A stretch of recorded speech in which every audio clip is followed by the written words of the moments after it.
Hi there. So I'm live, and it's earlier than usual. And I'll be honest, I really didn't expect to be making this video right now, especially this video. I uh, I had planned to make a video today, and it was going to be like a regular collection video. Uh, but hey, Javid. But this is not a scholar. It's not a happy time for me with this. And There are certain like filmmakers that mean a lot to me. And if you've been watching my channel for a while, you already are probably aware that Larry Cohen just passed away at the age of 77. So it was still fairly young and really surprising actually. Larry Cohen's one of those directors and writers that meant a lot to me growing up, and he was one of those on my list. If you go to conventions and stuff, you have a list of people that you want to meet. And I've been lucky to meet a lot of people that I liked, from Stan Lee to Adam West to Patrick Stewart and Doug Bradley, guys like that, and of course Tom Savini. But high on that list has always been one Larry Cohen. Larry Cohen's is known mostly as a director, and he directed some really great stuff. But Larry Cohen is also a fantastic writer. I He's written pretty much everything that he's directed, and he's written a lot of like famous things for other people. So if you're a fan of the Maniac Cop series, for instance, and directed by William Lustig, but no, those were written by Larry Cohen. He's the guy behind the pen. He's the guy with that stuff, and I think that they'd planned actually to kind of to reboot the Maniac Cop franchise, and Cohen, I think a while back, a few years back, did like a short film or something like that, which I've never seen actually, which I'd be really interested in seeing, short on on Maniac Cop. So yeah, I think that back in 2008, somewhere around there. Anyway, I don't want to make this a sad video. I am going to go over my Larry Cohen stuff, my penitentiary, nice. My Larry Cohen collection of films that I do own. Maybe some of them you like you own, or some that you may not own. I'm sorry, guys. Kind of bummed, but but no, I can't imagine how hard it is right now for his family.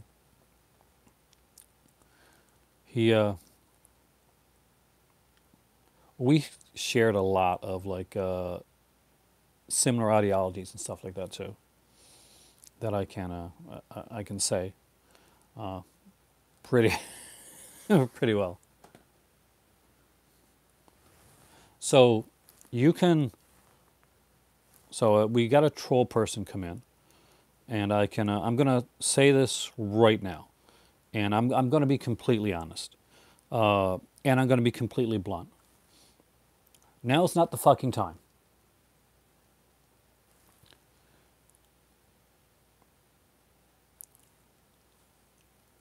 And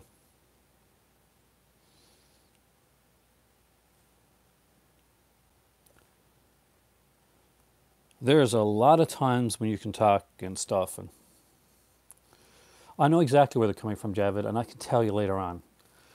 But I don't want to promote his channel. It is a YouTuber.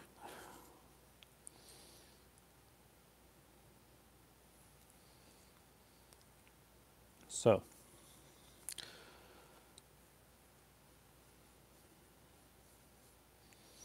and I've not like called him out on stuff, but I will if I have to.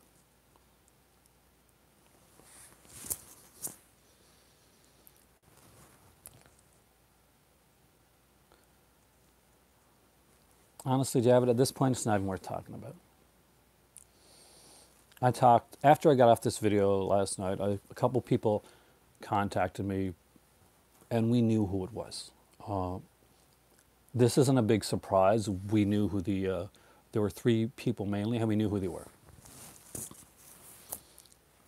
But anyway, let's talk about Larry Cohen.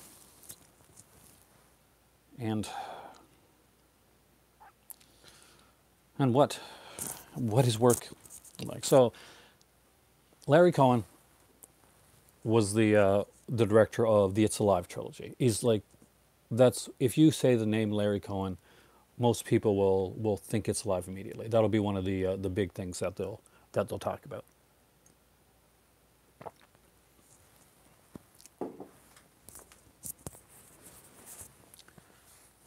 They'll mention, if they're a fan of his writing, they'll talk about some other things as well. But what are his famous films? So let's get into that right now.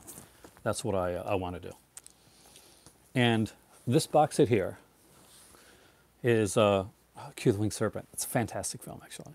And Michael Moriarty is great. Michael Moriarty was one of the guys that Larry Cohen used to use a lot in his films. So Javid, this is the It's Alive trilogy. If you haven't seen these, I really do recommend them. They're extremely good films, and very creepy design for the baby, for the character of the baby. So there you can see the It's Alive baby, which we get to see grow into like an It's Alive adult over the three films.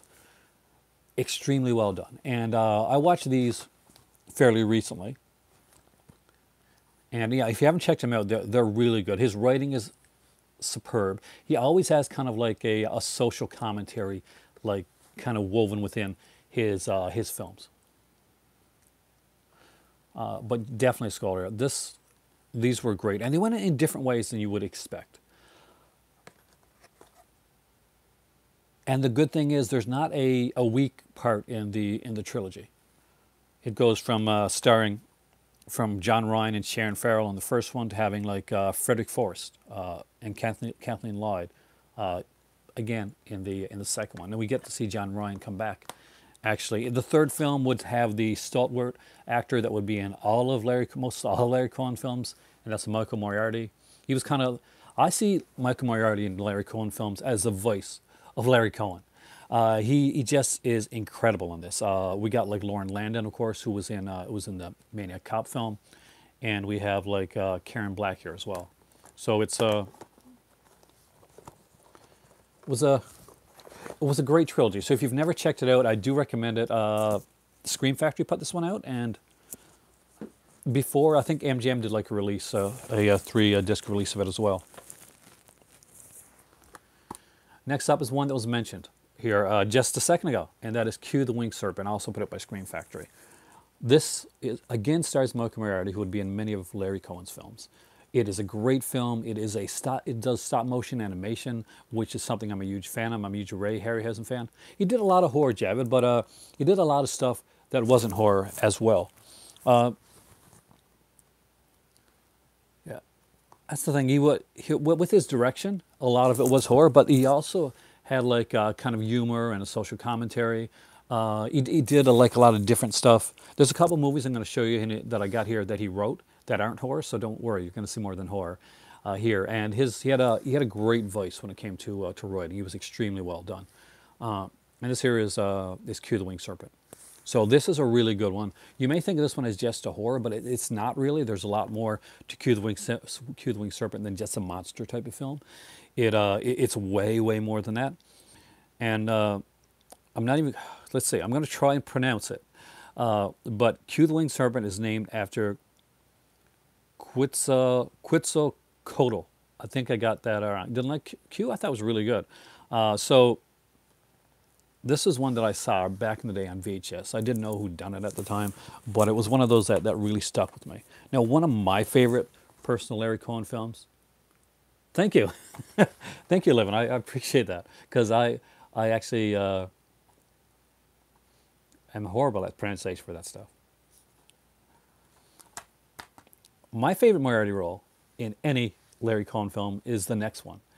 And I guess this one over the years wasn't always popular, but it became famous, became a cult hit later on, and that is The Stuff. So if you haven't seen this one, I really, this is, it sounds super cheesy, but definitely Doctor Who, the Essex, nice. Nice Doctor Who reference, by the way. I like that. Hey, Corey. Yeah, oh, definitely. This is a fun film. The Stuff eats you, right? Are you eating it or is it eating you? If you have not watched The Stuff, really, I do strongly recommend it. It's a great movie. Michael Moriarty is genius in this film. His character with the wig and all that, just excellent. And it kind of set a trend for what Michael Moriarty would do. We are missing. Larry Cohen passed away, Corey, and that's so I'm a bit bummed, but I'm here, and we'll do this as a wake. We will celebrate the life of the man, the writer, director, auteur, Larry Cohen. This is one of my go-to films when I don't know what I want to watch. I'll come down here and I'll be looking around for a film, and if I can't decide on something, if I really can't decide, sometimes I'll just pick this one up because I know I'm going to enjoy it, and it's one of those that I can watch over and over again. Now next up is one that came out from Blue Underground, and I guess this is a fairly well-known one, especially from one of the actors that was in it, because it has a small role by Andy Kaufman, and that is God Told Me To. Definitely a different film, and definitely Cohen, like pure Cohen. If you start watching Cohen's films, then you get like you start to get like a in tune. You know the style of the pattern of talk, the style of the film. You know it's what it's going to weave in and out of and even like the style of the cinematography that he does within his films. God Told Me To is a really good film, and if you haven't checked it out yet, it stars Tony LoBianco. And I really don't want to give too much away. This has a good cast. Sandy Dennis, Deborah Raffin, Sylvia Sidney's in this one. Definitely like this is an earlier Cohen film, but really good, kind of haunting. Starts off, with the rooftop sniper sequence. And now I'm going to show you a very different Larry Cohen film. One that not a lot of people have a lot of love for, but I do. And Scream Factory put it out. And I was glad they put it out. And I was one of the people that bought it. I still have to pick up The Ambulance, actually, which actually has a Stan Lee cameo in it. Stan Lee. It's a Larry Cohen film, but this is not that. This is a Larry Cohen film that starred Adam Arkin. And also Ed McMahon.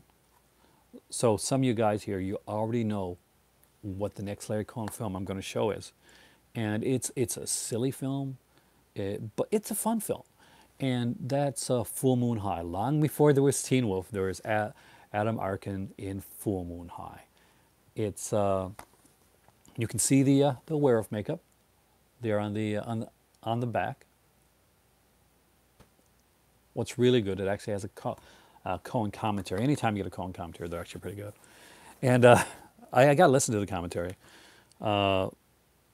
Because it's moderated by the guy that directed King Cohen. Thank you, Corey. I'm glad to see somebody else showing some love for Full Moon High. I actually really like this film, but it always gets hated about. I love the cracked mad style cover for Full Moon High. It's a different film. If you haven't seen the documentary King Cohen, I really strongly recommend it. It is on Shudder right now, and you can check it out. And I'm sure Shudder, with the passing of Cohen, are going to have some of Cohen's films there that they're going to be probably curating into a special section. I would say more than likely you're going to see that come up, with what they can get and what's available to them. Prefer to Teen Wolf. I really got to get the ambulance, by the way, Cropsy. That is such a good film. It is a fun film. Now, here's a Larry Cohen film that got a lot of hate because it's a sequel to a really well-liked TV miniseries. But Larry Cohen was never going to do a sequel to something and go the regular way. He was never going to go normal with it. He was going to do his own thing, and he really does his own thing. I really like this movie. Again, I'm on the lower spectrum of people that do, but A Return to Salem's Lot.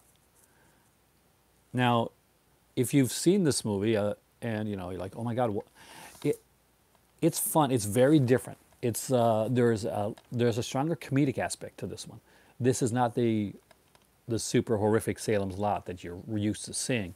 It actually has director Sam Fuller in a role. So yeah, so if you're familiar with Sam Fuller from like Criterion or Indicator as a director and a writer, you want to see Sam Fuller as an actor, for instance, you might want to check out A Return to Salem's Lot. It's a rare Sam Fuller acting appearance.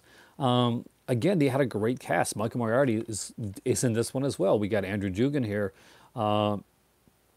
June Havoc, Evelyn Keyes comes back for this one too. It's a really fun film, really different. And who would have thought that you'd say Samuel Fuller,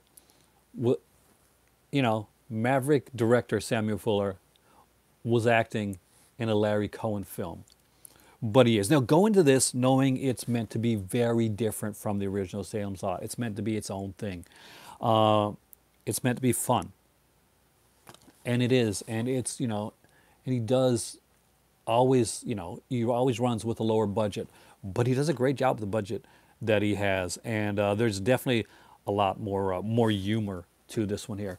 So, before there was a movie, Interview with a Vampire, there was a satirical film, A Return to Salem's Lot, that deals with, well, kind of an interview with a vampire. You'll find out. If you haven't seen it, definitely give it a watch. It's one of mine that I've been like, this is probably what I'm going to watch today, actually, after this video ends. I'm not sure how long this video is going to go. I do not intend for this one to go the length of time that, yeah, you know me, Boredom. Yeah, we lost John Carbushler, and now we've lost Cohen. It's a hard time. I looked at my better half, and I was coming downstairs to do this video, and I said I want to start going to the conventions again because we're losing way too many people that I thought I had all the time in the world to meet. So, yeah. Anyway. Unfortunately, that is all that I have in Larry Cohen's directing amount. But I do have a select few of his writing roles here as well.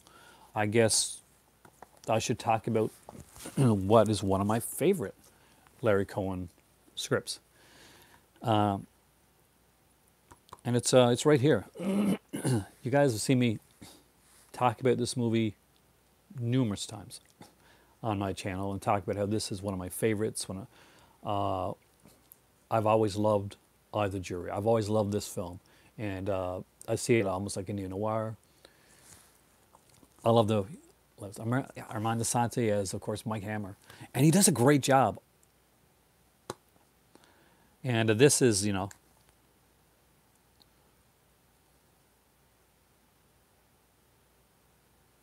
and this is the guy that did it. Was Armand Assante, starring in a Larry Cohen production. And who doesn't like a Larry Cohen production? Like, honestly, you gotta love some of his stuff, man. Barbara Carrera. Oh God, yes, Barbara Carrera is fantastic. This is a great cast, actually. Lauren Landon, of course, who we use in a lot of films. Like, she was in Maniac Cop as well. She was in a few of his other films.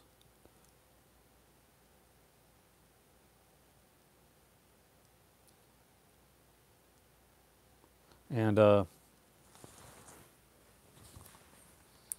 Pick Me Up. I actually do have that over here. I should have brought that one over Boredom Strikes, because that's one of my favorite episodes of Masters of Horror. Again, Michael Moriarty again in Pick Me Up as well. He really, that, like, I think of him as like he's the voice of Larry Cohen. But this is one of my favorites. This is one of my favorites that he wrote. Just incredible.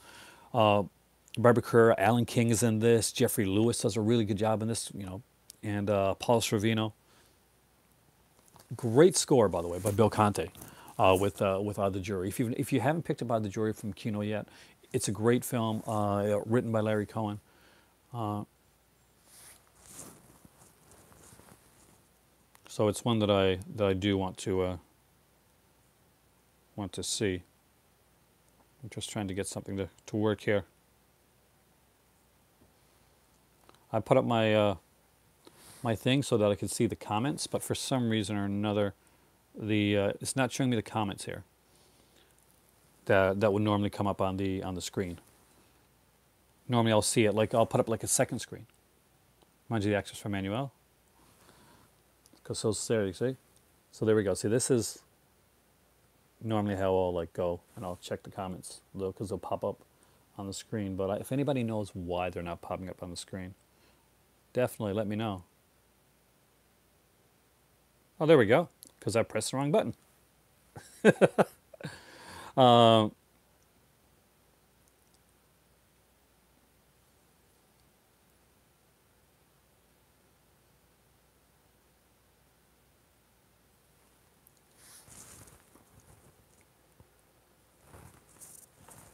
Yeah. Next up is a trilogy of films written by Larry Cohen.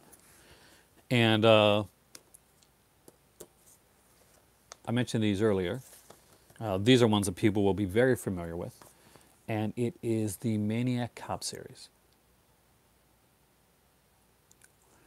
So if you're a fan of Maniac Cop, if you've seen the Maniac Cop films, then you can thank Larry Cohen, because he wrote all 3 of the Maniac Cop films.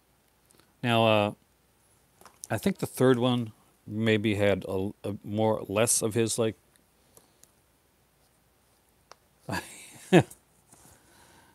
this is the second one here. A lot of people actually like the second one better than the first one. I kind of find them on par, and there are aspects of the third one that I really do like. It's definitely the lesser out of the 3 films, but still, they're fantastic films. It would have been nice to see if, I wonder if he had a script done for Maniac Cop. I'm kind of curious, because for the reboot. Yeah, actually I had it. I hit the button. There's a button on top. See, there's an invisible button. You can't see him. I actually pressed there, and but yeah, the Maniac Cop films. If you're a fan of Maniac Cop, you can thank Larry Cohen, because he's the guy that wrote these things. And he did a great job with it. And there's just one more film, actually, that I do want to talk about, that had that definitely had a strong influence on me growing up, that I really liked, that he wrote, and that is Bestseller, with Brian Dennehy. Now, I can be pretty sure that Larry Cohen probably never got along with James Woods. And pretty sure. If you look back at Larry Cohen stuff, and you look at present day James Woods, I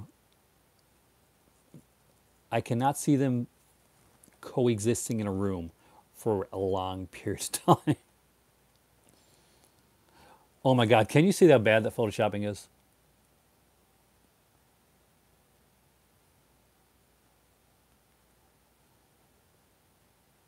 Well, if you've seen this, the Amazon Prime ad for Suspiria, though, you know they still haven't mastered. I don't think there's few people that could or would want to exist in a room with James Woods, except for maybe James Woods. And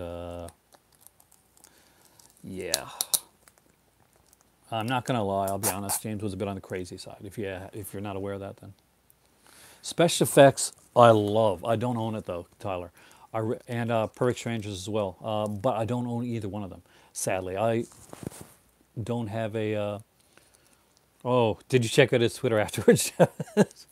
Actually, you probably shouldn't. If you like him at all, this it's really going to ruin it for you. But yeah, the special effects is one that. Why don't I own special effects? It's such a good movie. Was Perfect Strangers been put out on Blu-ray or DVD? It probably has, and I just don't know it. I know special effects was put out by someone, but I don't have that release yet. I definitely want it now. Brandon, nice.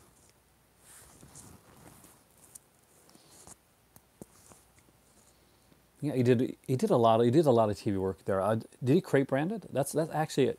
I was unaware, but that's actually really cool. Um, I'm a big Western fan. If you saw my TV section, you saw that I had just a row there with just Western stuff.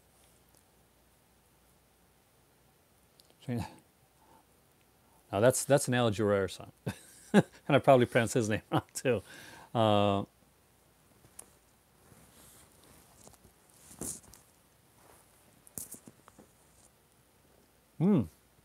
Jace, if anybody knows this stuff, the Western stuff, that is a great Jace right here.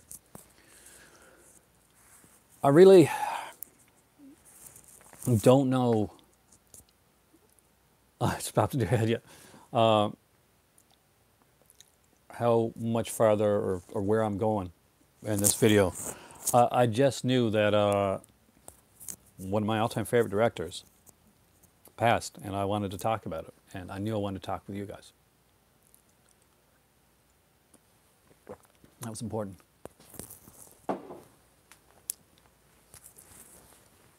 So let's chat. We can talk about Cohen. We can talk about whatever you guys want. Pretty much. Whatever anybody in the official movie club wants.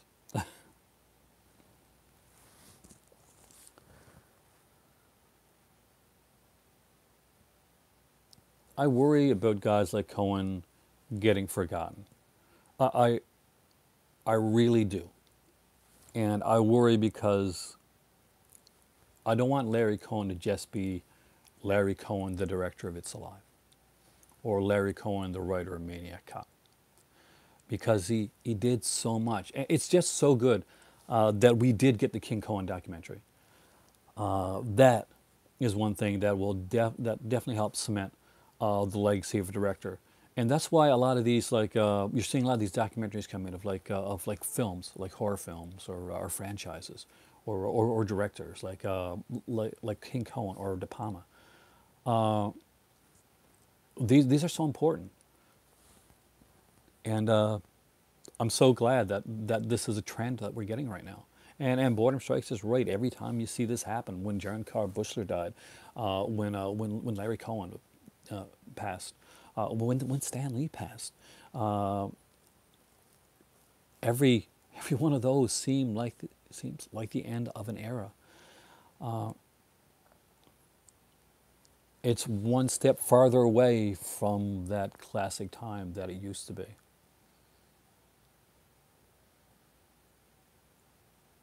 Thanks, Cropsy. That actually means a lot. We got to the theater yesterday, and we were getting ready to watch Captain Marvel, and they had the big, Marvel logo come up, right? And they show all the Stan Lee scenes in the logo. And I look at my better half, and she's like she's never like the teary type person. And there's a bit of a lump in the throat. And I'm like, yeah, felt that.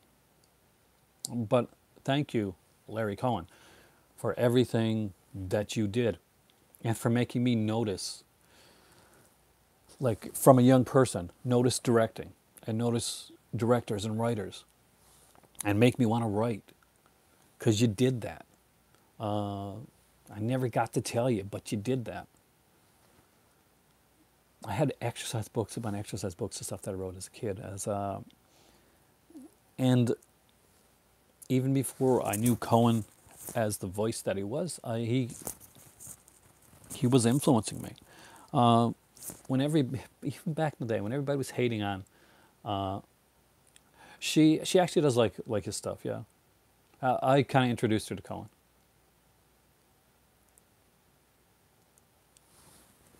The one thing I can say, yeah, he did. That's the thing. Larry Cohen always came across as a quality person. He wrote this movie called, I think it was Cellular, right? Phone booth, something like that. It was a phone. It was a one in a phone booth. He did so much, and he seemed so genuinely nice.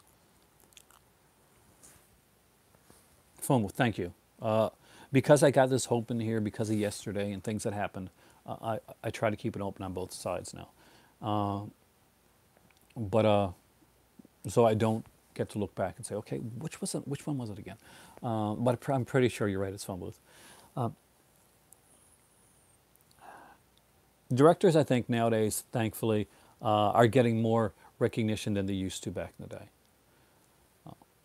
We know a lot more about like these directors and even the writers of certain films. They're starting to get more recognition, and it's about time.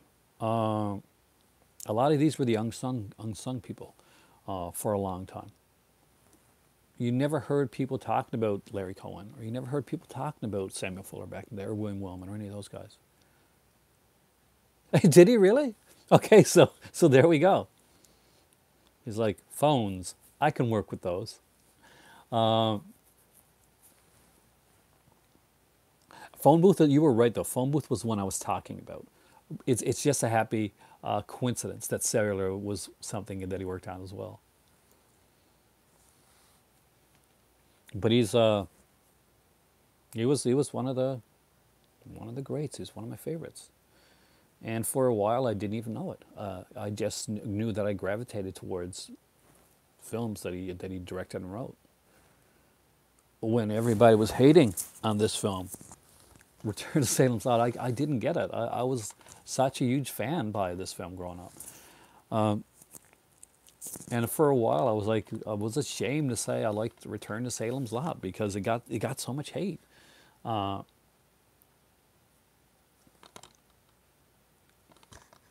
That's actually means a lot, Javid, and I'm glad you did, and I hope that there are people that you like, that you look into, because they do a lot of really good stuff. Samuel Fuller was a fantastic Maverick director, and Larry Cohen was along that.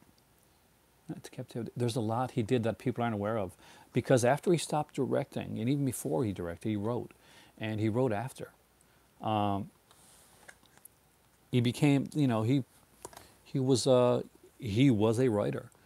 He was a writer that directed, and because of that, that's why you get a fluidity within Larry Cohen's work. There's a voice. There are directors that direct some stuff and they write some of their stuff, and you see, but as they work with different creative people, their film style or the voice of the films might change. You can tell a Larry Cohen film just by watching. You don't even have to know who directed it. If you've seen like 2 or 3 Larry Cohen films, you can put on a film, miss the opening credits, and you could be like 10 or 15 minutes in, and you will know it's Larry Cohen. Is Argento my favorite director? That's a really good question, actually. Argento is definitely one of my top directors of all time. If I had to give you a list of people that really meant a lot for me, Argento is there, De Palma, Larry Cohen. those were, you know, those are kind of like three of the tops. A top five. God, it's hard. Tell you what, I'll do a directing video one day, and I'll go through my favorite directors. Uh, but those are definitely three. And you guys are going to mention so many going Sam Peckinpah, Kurosawa. I just got a Bergman set, so he's definitely there. But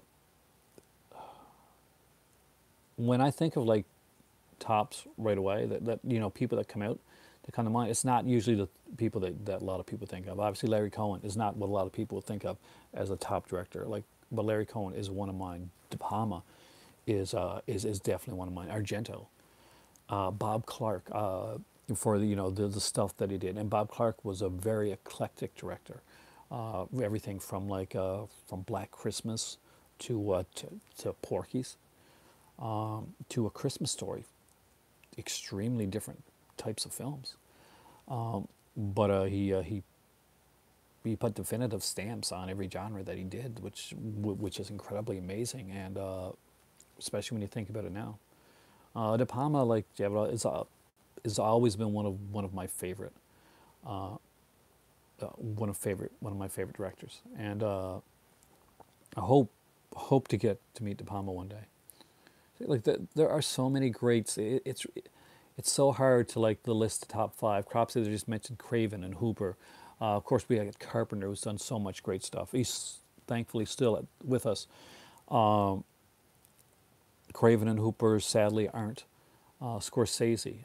Scorsese has done so much for cinema, not just as a director, but as a fan. The World Cinema Project that he worked on.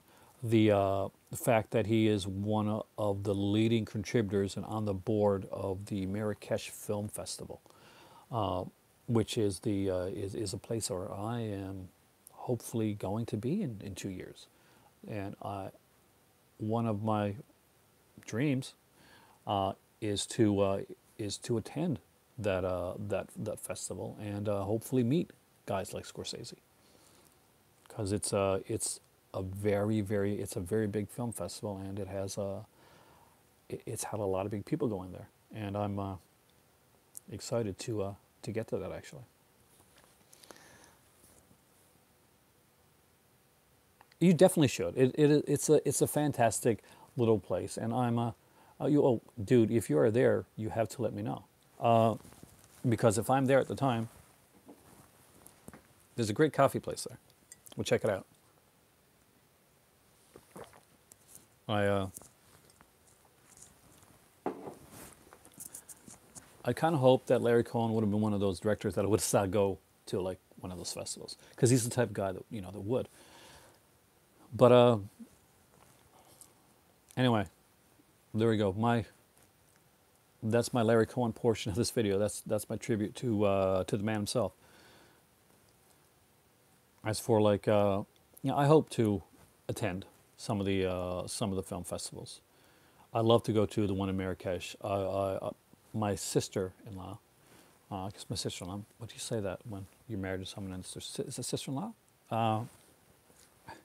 She actually attends it. She actually worked at the festival a couple years, so she's already met people like Scorsese and Coppola and people like that.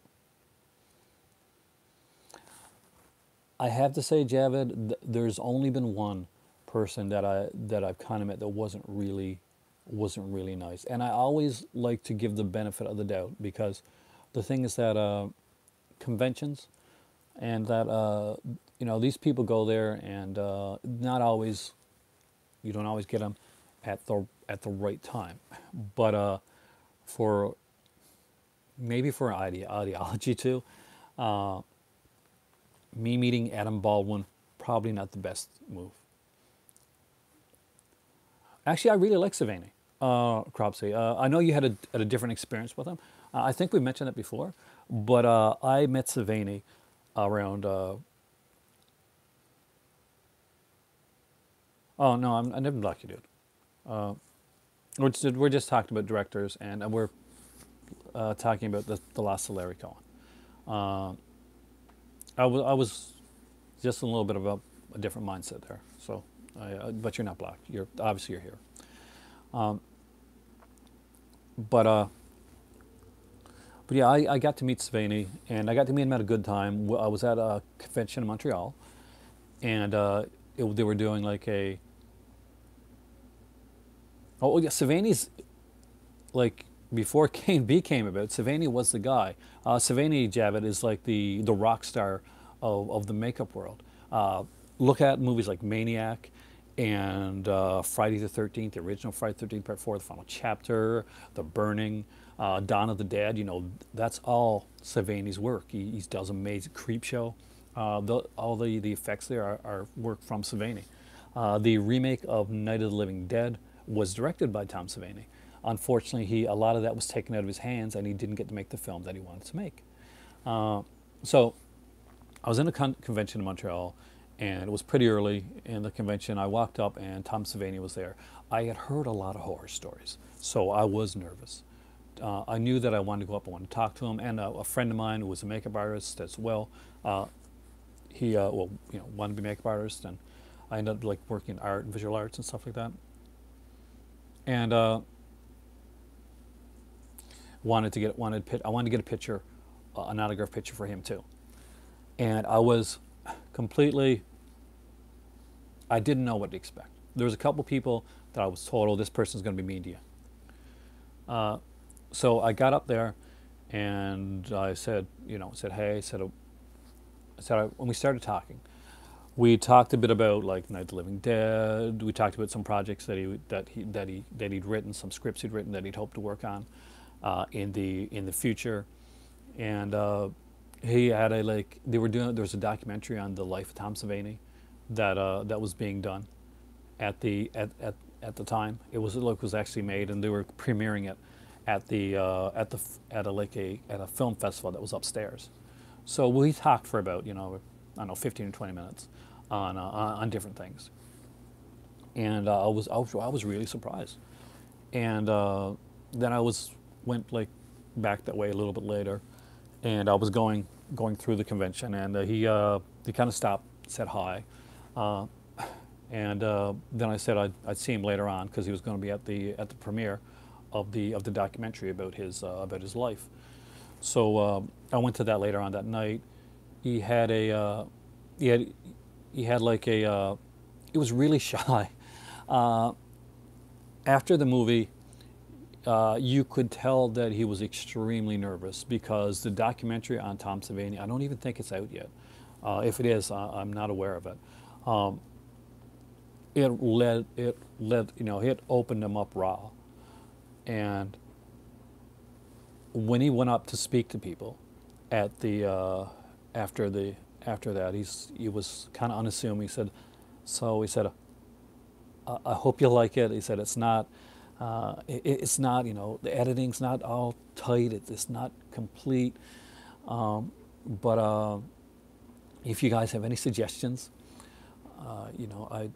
any questions or anything, I'd like to, I definitely like want to hear. And he so for the next 20 minutes or so, he took comments and criticisms, some of which were extremely rude. But he listened to them all, and he stood and he talked. And he'd been in the convention that entire day. He was exhausted, I could tell, you could see it. But that was my experience with Tom Savini. He remains one of my favorites because I've oh, really? I'm a huge I'm a EastEnders fan, actually. I've seen all those Inside EastEnders documentaries too. I'm not gonna lie. I was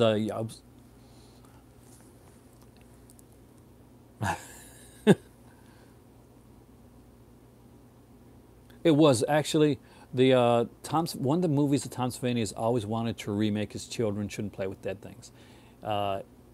He feels like he could do that one and make it his definitive voice on zombie films. That's one that he mentioned to me. He even has a script written up for it. So who knows? Maybe one day. Also has a script written up for The Most Dangerous Game. a new take on that. So those were two that he mentioned when I was talking to him. Yeah, I'm a huge EastEnders fan. I used to have my head shaved for like 8 years of my life. Like no word of a lie, I shaved my head. One day I just got up and I shaved my head. I don't have a lot of hair anyway, guys, but it was complete.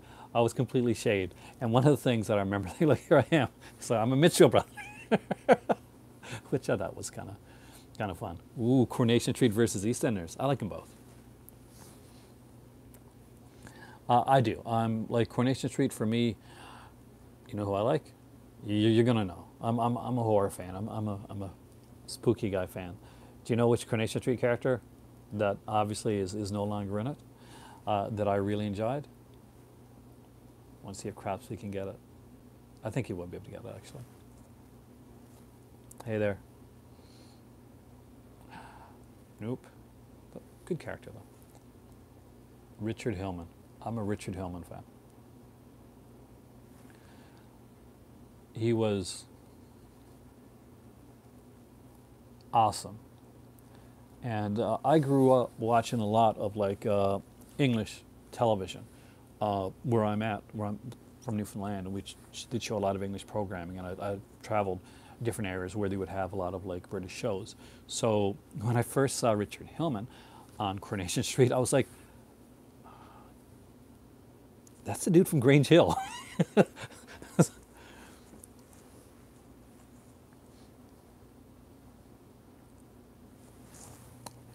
I kind of remember Crossroads. I got a feeling like,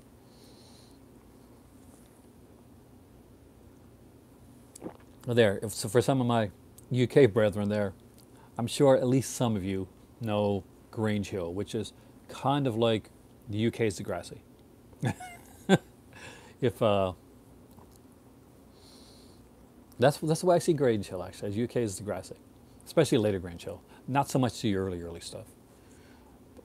But my God, yes, I watched that. I watched Grange Hill. I watched all the soap operas. I even watched one called Headlands, which was an Australian one, and it had God, what's her name? The girl from Chuck, actually, in it. The blonde, you know, the Australian girl. She was like the bad girl in Headlands. I watched a lot of the like soaps, especially from different countries, and very influential on my life. And yeah, I used to watch Crossroads. I don't remember that one so much. I know I've seen it, but I don't remember it right now. I probably would remember it if I saw it. But one stuck out to me.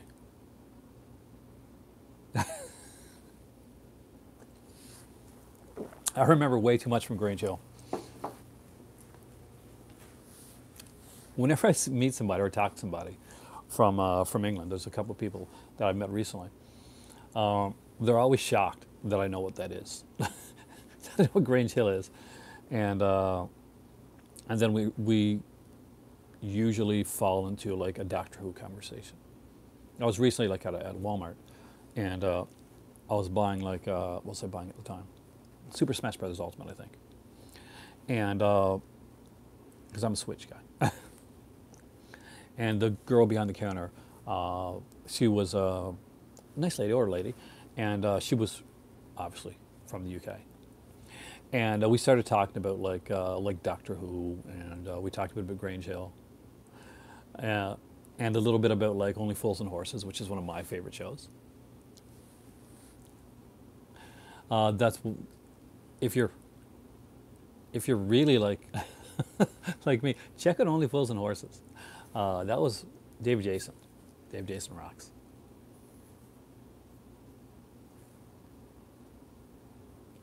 I can't keep up with your conversations.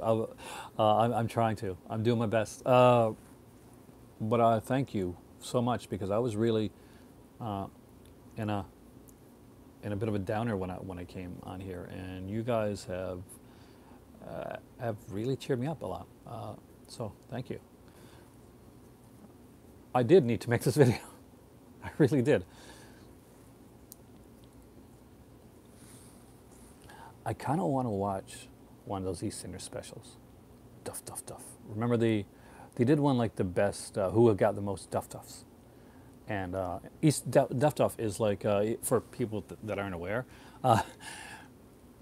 the at the end of an EastEnders episode, there's like a sound, like the right at the end of the you know, kind of like the cliffhanger thing, right?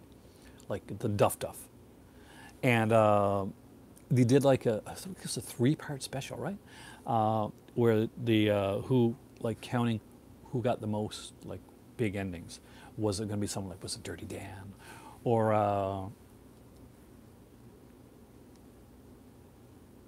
is it really thought Only Fools deserves it.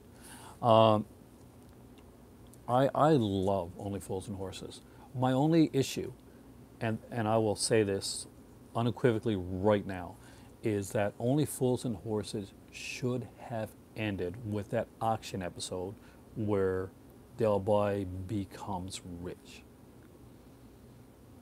That was the natural ending for Only Fools and Horses.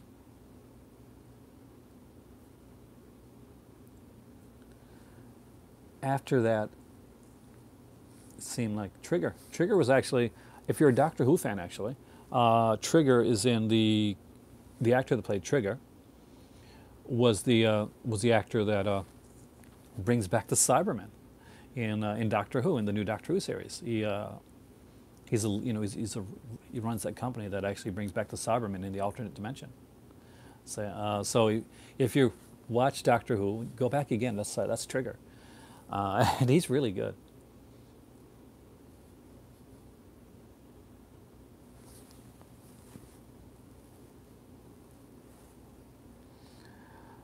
Now there was like a prequel series called Fish and Chips, right? What's it called, Fish and Chips? I bet Only Fools and Horses, but Del Boy from back in the day. But for me, like actually, it should have just been it should have stayed. You know, one of these days, mark my words, we'll be millionaires. Why couldn't he leave it at that? Why did he have to get depressing and have him lose the money and da da da and all this and this and this? It was a pitch perfect ending for the show. So for me, that's where Only Fools and Horses ends.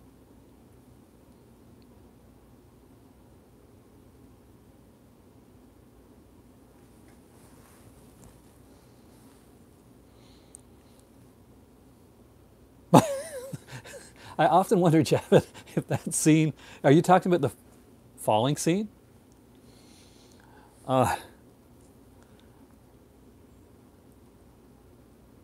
It's I wondered if it's so well done that I want. Was it real? I said, if that's not real, that's really really good. That's really really good. I love that. I love the fact that Trigger could never get Rodney's name right. Uh, and I liked. You've probably mentioned the other actor, the one that plays the posher guy. That's always a bit of a dick. You know what I'm talking about. He got his own spin-off show, actually. Him and his wife went to I think there was something like they got like witness protection or something like that. Boise, thank you. So Boise got his own series, like The Grass is Greener. It might have been called or something like that. Marlene, yeah. So they got their own series. There was a spin-off series. I think it maybe lasted maybe 1 or 2 series. I'm not quite sure. I kind of have to look into it. I think I got it somewhere. I had the complete series of Porridge here. I'm a huge Porridge fan. I grew up with a lot of the stuff. As you can tell, I grew up with a lot of British programming. The Two Ronnies was a huge thing in my house back in the day. And we watched the Two Ronnies, watched Benny Hill.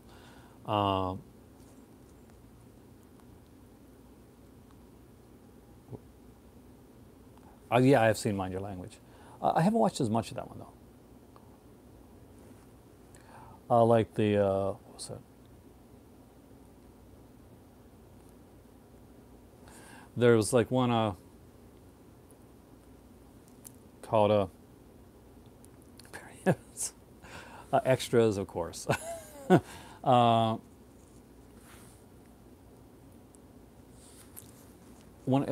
the later shows, I really love the show Extras.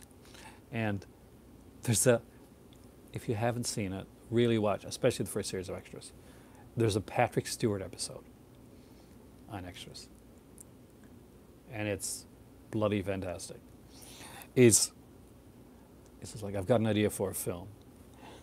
He said it's kind of like it's kind of like it's almost like an X-Men type of thing where I've got this power where I can he can pretty much make everybody naked. He uses his powers to make people naked. He said yes, but then she realizes, but it's too late. I've seen everything.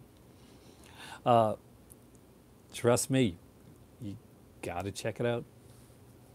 The Two Ronnies Movie Collector. It's a good night. See, a lot of this stuff like came on when I was growing up. The Two Ronnies would come on, and they'd show like the Canadian equivalent would be like Wayne and Schuster, which we had, and my better half, she grew up with watching Benny Hill. She loved Benny Hill. And there's a sequence in Riff Trax. Have you ever seen ever watched Riff Trax things? Riff Trax Twilight, okay? Riff Trax does Twilight. And I'm not a Twilight fan, but this makes Twilight watchable. And there's a sequence in Twilight, the movie, where you're thinking I'm not the target audience for Twilight, the way I'm where he puts the girl, like I don't know if he puts her on his back or something like that, and he runs with her through the forest. And in Riff Trax, they play the Benny Hill music during that sequence. And it so cracked me up because nowadays when like the biggest Benny Hill reference you get is probably when Stewie Griffin used to do the sexy party. I haven't seen Us yet, so I've been staying away from like spoilers and anything on that one because I really want to see that one. I'm a really big fan of Get Out, and I like the actors in Us. They probably did actually. The Ronnies had a few like different actors come on. They did like a couple of these episodes too, like where it was usually the Two Ronnies was usually kind of a skit show, but they would do episodes where they'd go out and do like an entire episode would be one big skit, and one of them was a beach one. And if you ever get a chance to see it, it is brilliant. It's like a 22, 24-minute episode. Once it's the entire skit. It's these people going to this hotel and like spending a day at the beach, and it's really, really well done. It's a really good episode. So if you ever get a chance to check that out, it's a fantastic watch. And if you wanted to see the Two Ronnies and David Jason from like getting together, you want to see a mix of that, then you up all hours.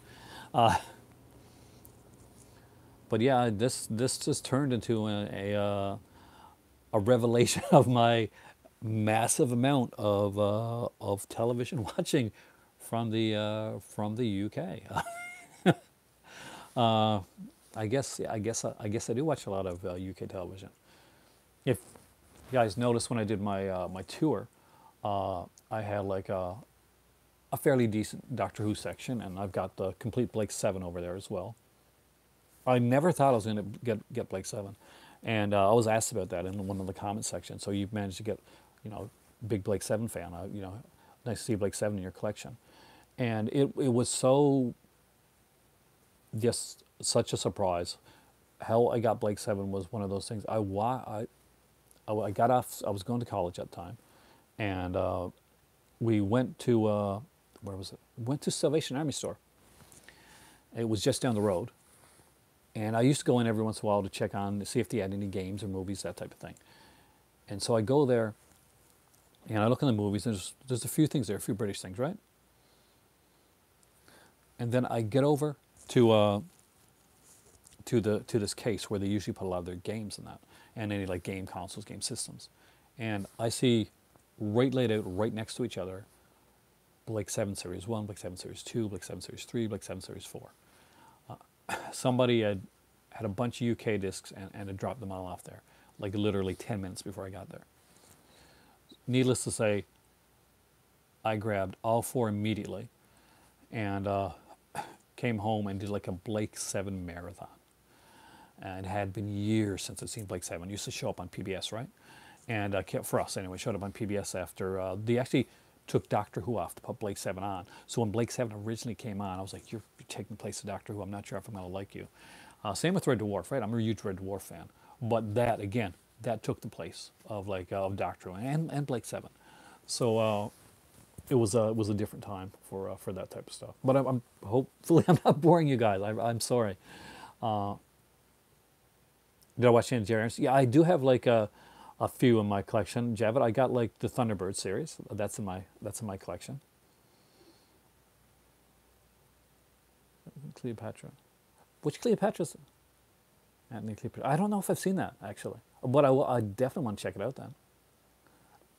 If you said that before and I missed it, I apologize. Sometimes the comments kind of like fade before I get the chance to read them.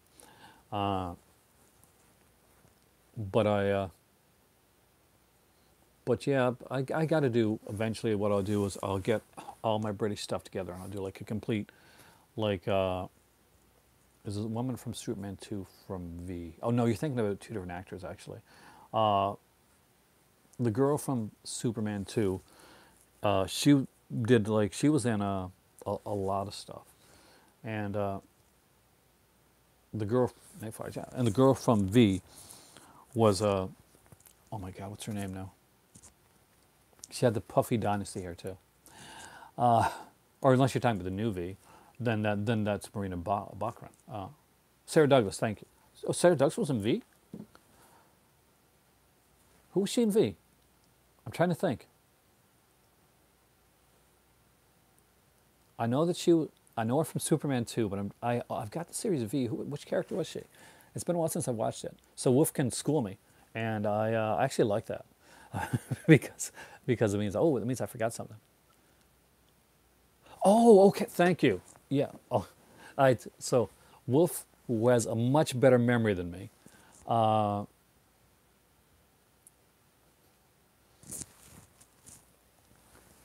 I gotta see what her character's name was. I'm really curious now.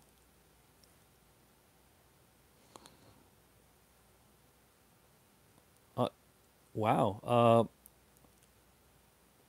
I'm guessing she was one of the.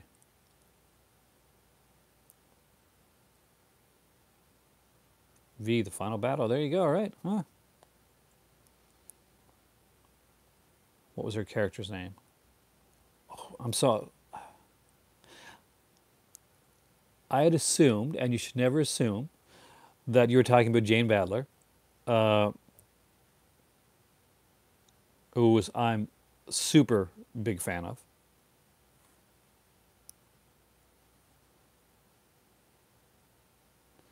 They had such a great cast, and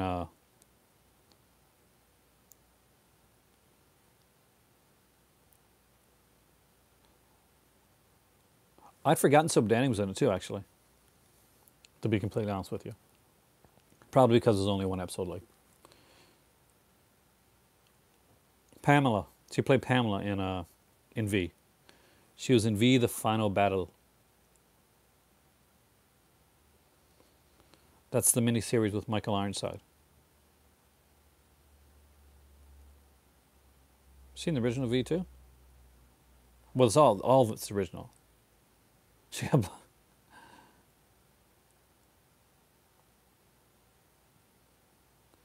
looks at that. And she was also in, to further her Sarah Douglas's big career when it comes to the sci-fi stuff. In one of my favorite sci-fi shows of all time, Space 1999. She had an episode of that one as well.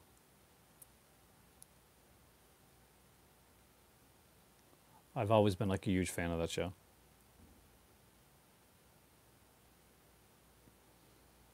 You've never seen V? It's a really good series.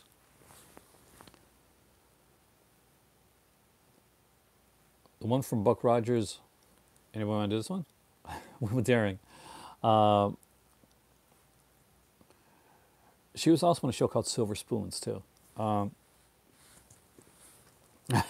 She was.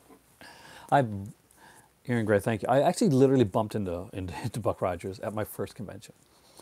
I was waiting in a line. I was getting a picture done. And went to go talk to somebody, right? So they were a ways up, and I was probably going too fast, and Twiggy wasn't there. And as far as I know, Twiggy wasn't there. I just literally almost came chest to chest with Joe Girard, who plays Buck Rogers, and I was like, it was one of those moments like, oh, sorry, and he's like, no, it's okay, dude. Really nice guy, I gotta say. And it didn't hit me till afterwards, like, because I was going to do something. I didn't really think about it. And reminds you of Lee Majors. A lot of people say that, actually. That I just bumped into one of my heroes growing up. They used to play Buck Rogers for a while on CBC in the mornings when I was in high school. Charles Dance, wow. Was he nice? Charles Dance is just one of those consummate actors. One of those guys that people don't know the name of, but they'll see him and they'll be like, oh, I know that guy. That guy's from, and they'll be like thinking, and they'll pick up their phone and be like, oh, what's his, if I only knew his name, what's that guy from?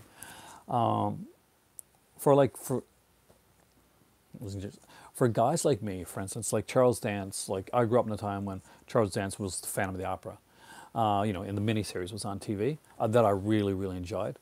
So that was, one of the places where he stood out. And but he did so much, man. Charles Dance did so much stuff.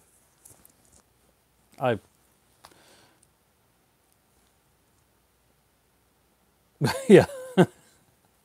Yeah, you don't tend to talk too much there. I've only ever gotten tongue-tied once when it came to like a celebrity meeting, and we got to talk okay afterwards, but I only ever once, and it was when I met Jeffrey Combs. And I'd met like a lot of really big actors by that point, but something about meeting the guy from Reanimator and From Beyond, just really, Alien Nation, a ripoff of, oh no, actually not at all. V for Victory. V was a very different series. Alien Nation, whereas Alien Nation would kind of deal with, in its subject matter and its social commentary with immigration and stuff like that. V deals more like subtly with the rise of Nazism and the occupation.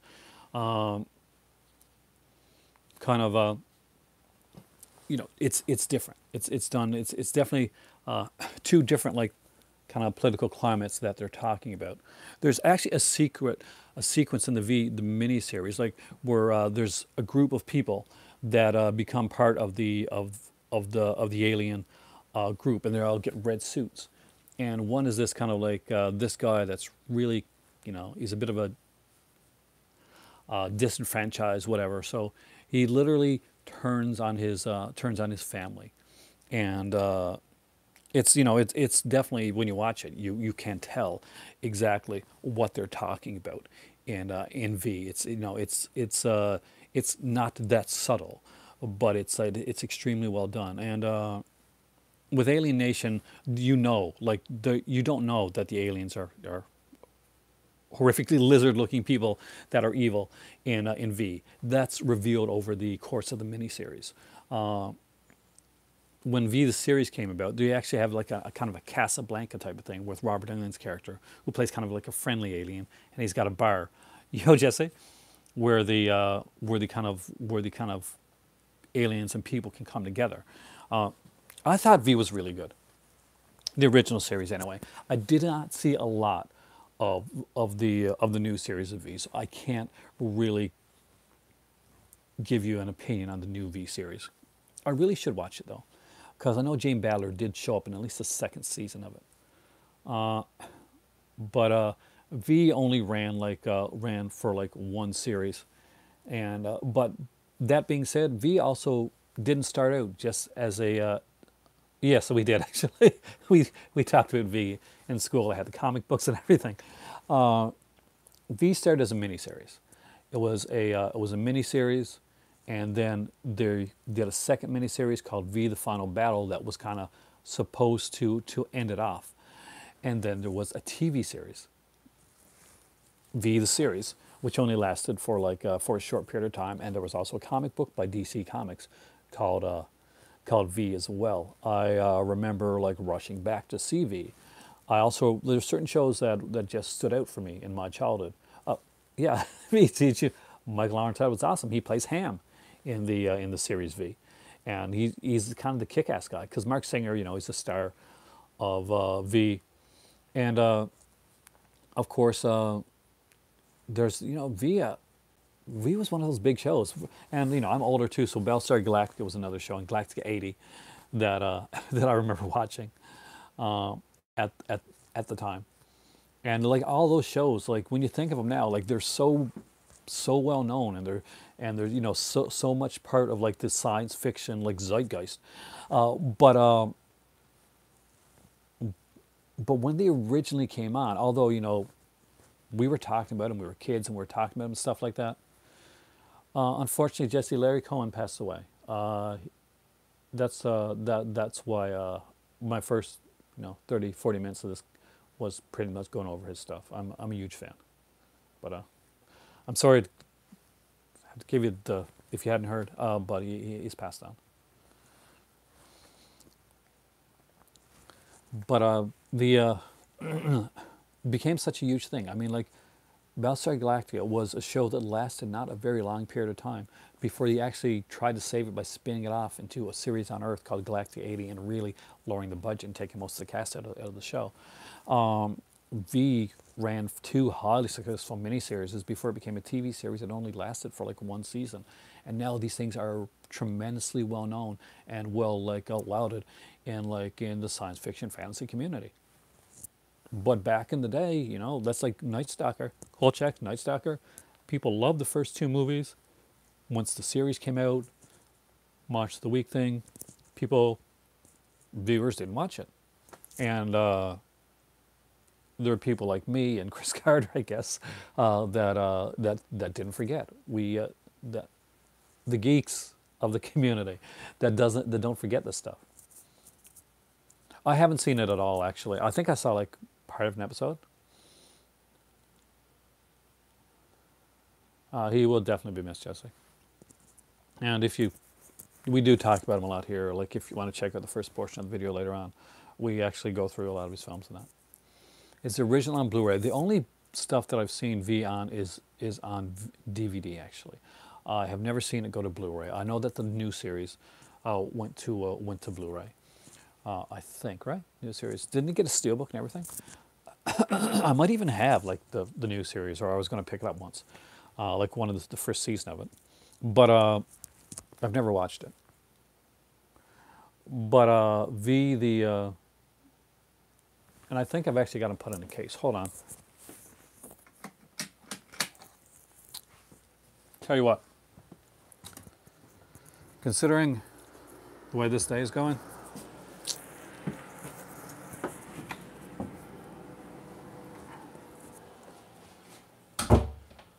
and all the stuff that's happened, let's look. All right, so here's somewhere. This is V, the complete series. It doesn't include the miniseries here. I had to get those separately. I actually think I got these taken out and put into a case, so I'm going to open it up here. I think it only ran like 21 or 22 episodes. I wanted to protect these when I was traveling. I don't think I put them back in because they were like double-sided discs and that. Did I put them back in afterwards? I don't think so. No, so as you can see, I took them out and I put them into like a case to make sure they were safe. So let you guys see some of the characters from V. There's Mark Singer, and that's the lead actress. A lot of people remember Mark Singer from things like Beastmaster and stuff like that. But he was like the journalist in V. And this would be Jane Badler, the evil character.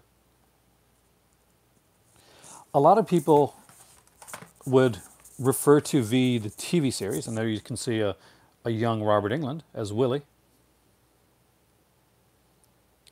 as Dynasty in Space. So, if you're ever a fan of Dynasty, V was called.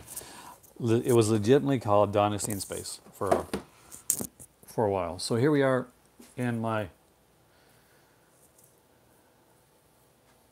TV room.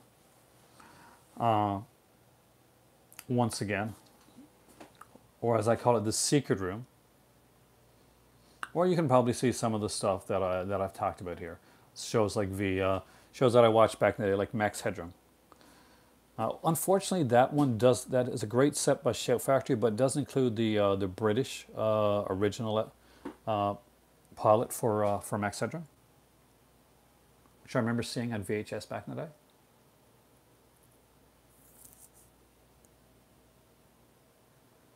But I figured if anything would give you guys an idea of something that you wanted to talk about, a visit into this room could normally do it.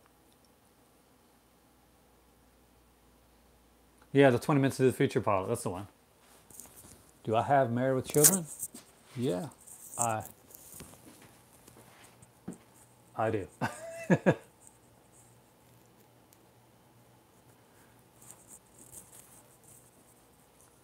This is one of my favorite rooms to come into when I'm not feeling the best, because I can always find something interesting to watch, something that can kind of take me away when I don't really have the focus for a film.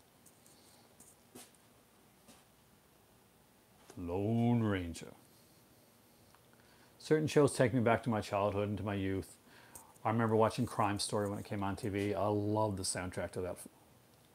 Sliders, which they're working on getting back. Oh, Babylon 5? Hell yeah.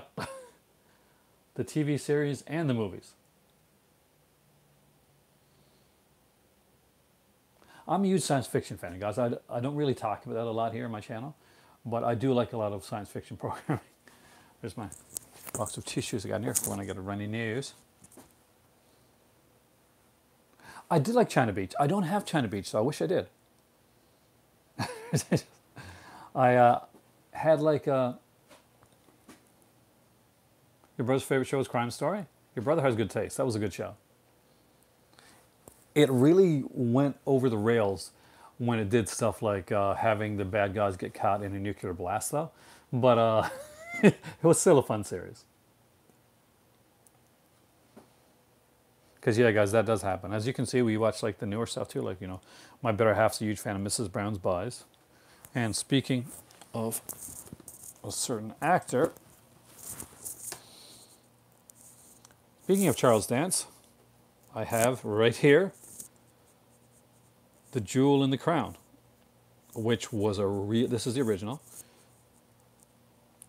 which was a great classic that I watched back in the day. As you can see, I got the disc out of order here. And I was at a store in Ontario, actually in Ottawa, and I bought a few things, and they asked me, based on the stuff that I had, they said, are you a fan of this type of programming? I'm like, yeah, I used to love Jewel in the Crown back in the day. Oh yeah, and he said, well, take it. So this actually was given to me free, because I asked him, well, how much will it be? He said, no, don't worry, you can have that one.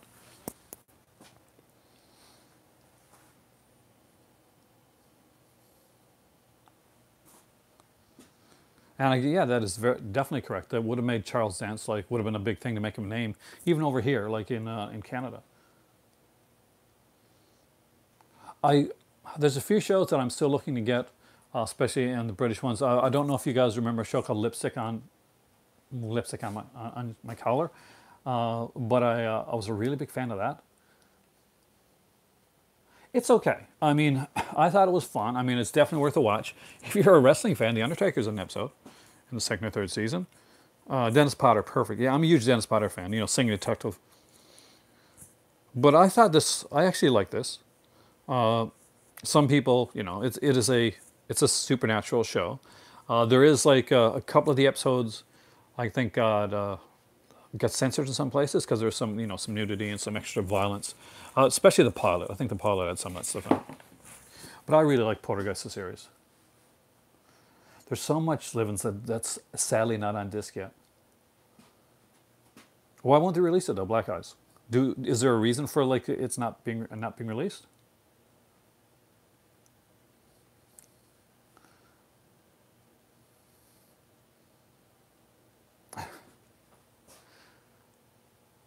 Like a rights issue? Are we talking about rights? Was it like the rights for the series, or was it the music, or because a lot of times.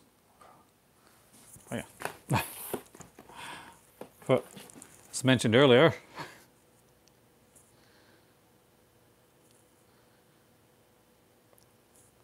I actually bought this at when I was in London at Poundland.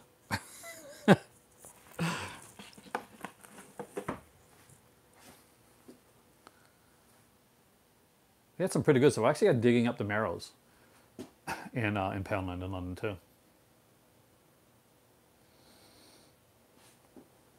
But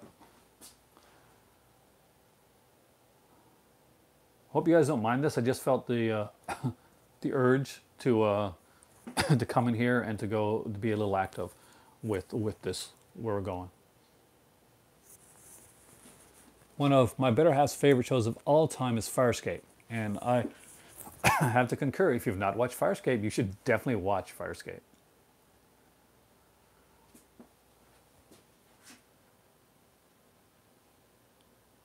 I don't know, Jesse. I've only got the first 2 seasons myself. I don't think they've released it all yet, unless they released a complete series set that I don't know about. You can see I have like an eclectic taste for television. When you see everything from like McLeod to Jonathan Creek to Veronica Mars. I like the Peacekeeper Wars. We actually have that one here too.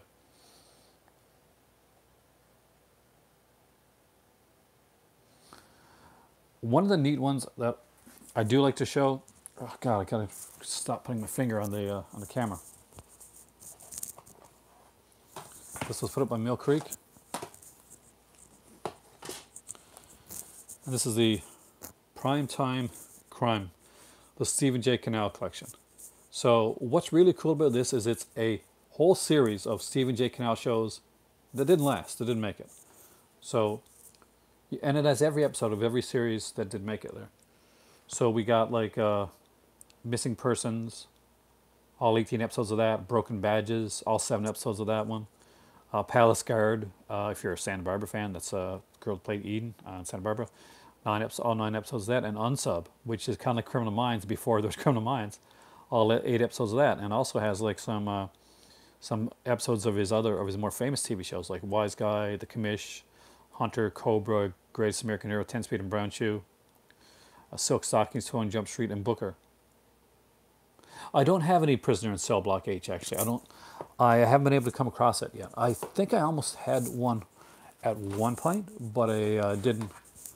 I'm going to try and get this in now. I didn't manage to get it. As you can see, I got everything from Mama's Family to Captain Power to Mr. Show. I definitely dive into some different stuff. Murder One is a show that I think didn't get enough credit, especially its first season. The second season I was iffy with, but the first season I really loved. Thanks, Jeva. That's the original Rebus before the role was taken over. That's John Hannah's Rebus character. It was Ken, I think, that took over Rebus. I can't remember his last name right now, but I remember his first name was Ken. Inspector Lindley Mysteries, the first 3 series is that. Hotel, because I was a huge fan of that series. Ken Stout, thank you, Wolf. I was half right. Wolf, you're like totally on. You're on the ball today, man. Anytime I get something wrong, or I can't remember a name, I just gotta wait till Wolf to get it for me. I used to have some Ken Stout actually here. You take the 1,000 on the left, I'll take the 1,000 on the right. Actually, I thought it was okay. I mean, like the last season of Angel's iffy for me anyway. Wolf is definitely a fountain of knowledge, man.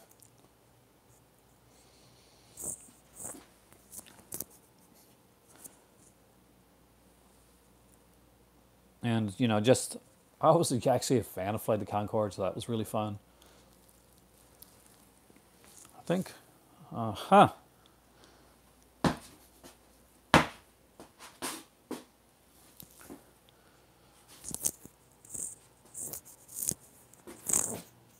It's officially springtime. The Stephen Queen set was Wanted Dead or Alive. How do I know it's officially springtime? Well, for the simplest reason of all. Oh,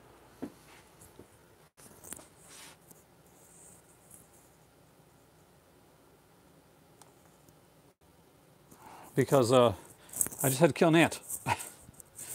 I don't have like a lot of posters. I got a few that they're not really up right now.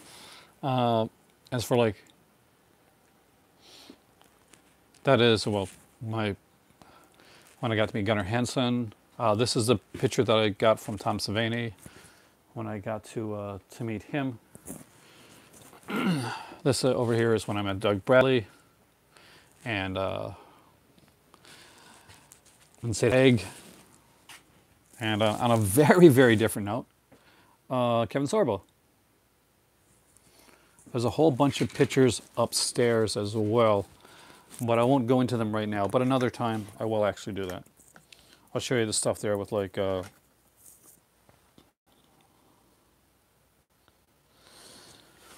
Malcolm McDowell and people like that that I've been lucky enough to meet. Well, there's so many people that I still have not got to meet that I really want to.